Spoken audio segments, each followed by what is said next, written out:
Iran, a nation steeped in revolution, reform and resilience, is again at the center of regional turmoil. What started as protests over rising prices swelled into nationwide unrest, reigniting a century of political fault lines from the Shah to the supreme leader. We decode for you how past liberal movements and reformist hope helped set the stage for today's uprising and why a destabilized Iran could reshape West Asia. To understand today's unrest, we have to start with Iran's history. Before 1979, Iran was ruled by a king, the Shah, who pushed the country towards the west. Cities modernized, women had more freedom, and Iran was allied with the United States. But political dissent was crushed, and many Iranians felt the country lost control of its own future.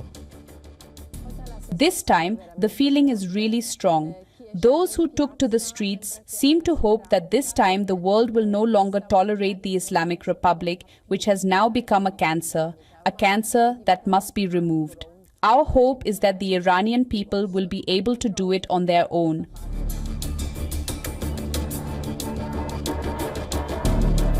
In 1979, a revolution overthrew the Shah. Religious leaders promised justice, independence and dignity.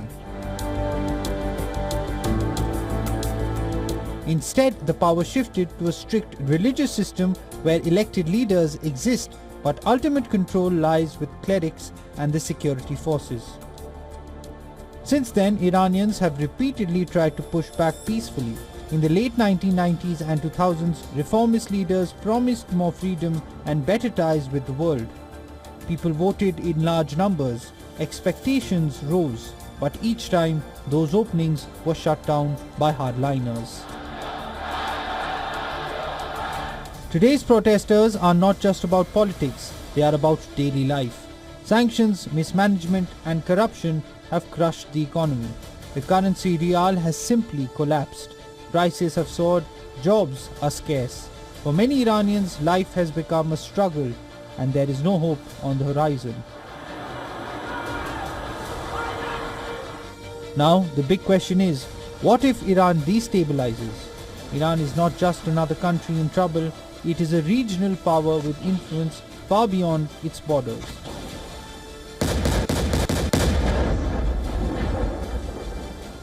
In Iraq, Syria, Lebanon and Yemen, its axis of powers are weakened, but still have a lot of influence in West Asia. If Tehran loses control, those regions could become even more unstable.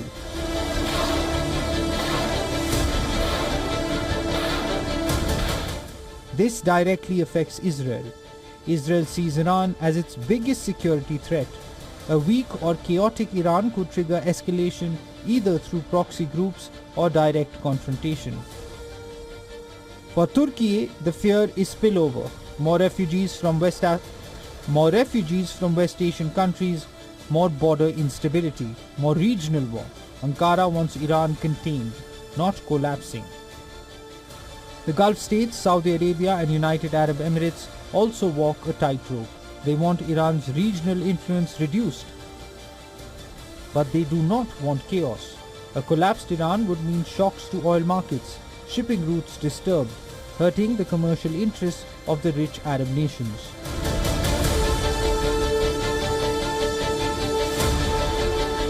Iran's unrest is rooted in history, a society that has been promised change, denied it, and now struggles to survive economically. If Iran becomes unstable, the consequences will not stay inside Iran. West Asia and the world will feel it.